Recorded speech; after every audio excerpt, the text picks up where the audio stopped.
This because I've been dying to talk about You have been. the mystery surrounding the mass UFO sighting at Westall High School. This is in Melbourne's east, you remember it. This left locals without answers for almost 60 years. But that could soon all change with a new petition calling on the government for a fresh investigation. That's right, folks. For more, we are joined by UFO researcher Grant Levac in Melbourne. Hey, Grant. Good morning to you, Grant. OK, so DC is all kinds of excited about this. I'm still a bit of a sceptic. Look, this has been described as Australia's largest mass UFO sighting. But why? Tell me about all the intrigue behind it. So, I mean, next April marks 60 years since the Westall incident, where up to 200 school students, select teachers and others witnessed something truly extraordinary and anomalous in the sky above their school. And what's frustrating for the witnesses 60 years on is there's never been any official explanation or documentary evidence provided by the Australian government at a federal, state or local level, or the Australian Department of Defence, as to what it is they saw.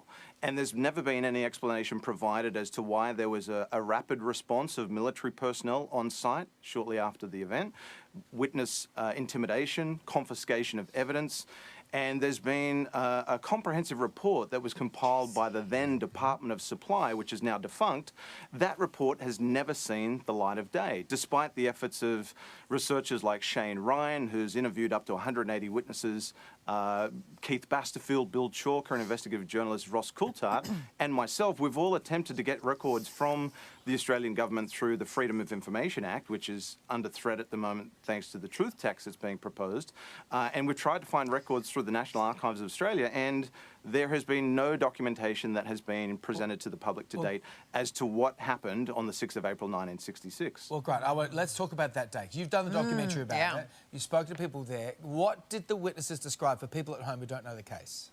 So a couple of years ago, I met a number of primary witnesses who, and I hit them with number of questions and just looked them straight in the eye, and they were incredibly compelling with what they recollected and what they recalled, and that they saw between 1 and 3, it's a bit ambiguous, 1 and 3 unidentified anomalous objects in the sky above their school and in a densely wooded area south of the school known as the Grange.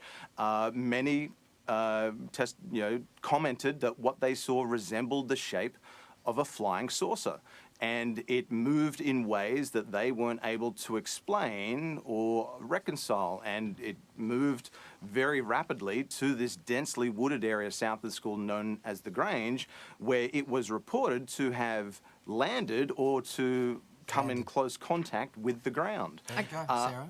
Yeah. Well, look, I mean, obviously, as I said before, I'm a bit of a sceptic, right? So, as you should be. 60 years on, how can we possibly now investigate what happened back then? How can there be any kind of evidence that might point to this potentially being a UFO or not being a UFO?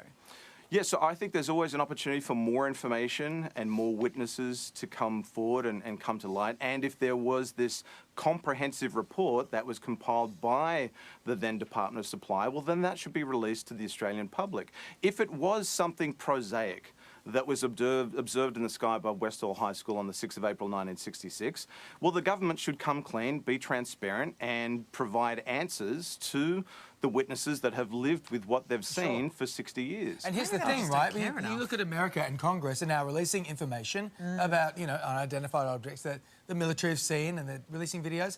Maybe the government here should do the same. You've got this petition. What do you hope is going to come out of it, if it had any response at all? We've had close to 500 signatures, electronic signatures already, and to your point, David, next week the United States Congress is going to hold its 6th hearing in just over 3 years on this issue of UAP, unidentified anomalous phenomena. So it's clear that the United States Congress and the United States Department of Defense is taking this topic incredibly seriously from a national security threat and safety of flight risk, and they're saying that it's not an issue that's just isolated to the United States. Now, in stark contrast to that, you have Australia, closest ally to the United States. Our positions on UAP could not be further apart. So it begs the question, why is Australia not taking the issue of UAP, the national security threats and safety of flight risks that they pose, why is Australia not taking it seriously when our US ally and Five Eyes partner is? I know you're a skeptic, but isn't that compelling? Do you know, I want to believe that it's true. Imagine if it's true. How cool would that be? Hey, let's hope you get that petition up, Grant. Thanks so much for joining us. Thank you so much for your time. Appreciate Thank it. you. Thanks, Grant. Well.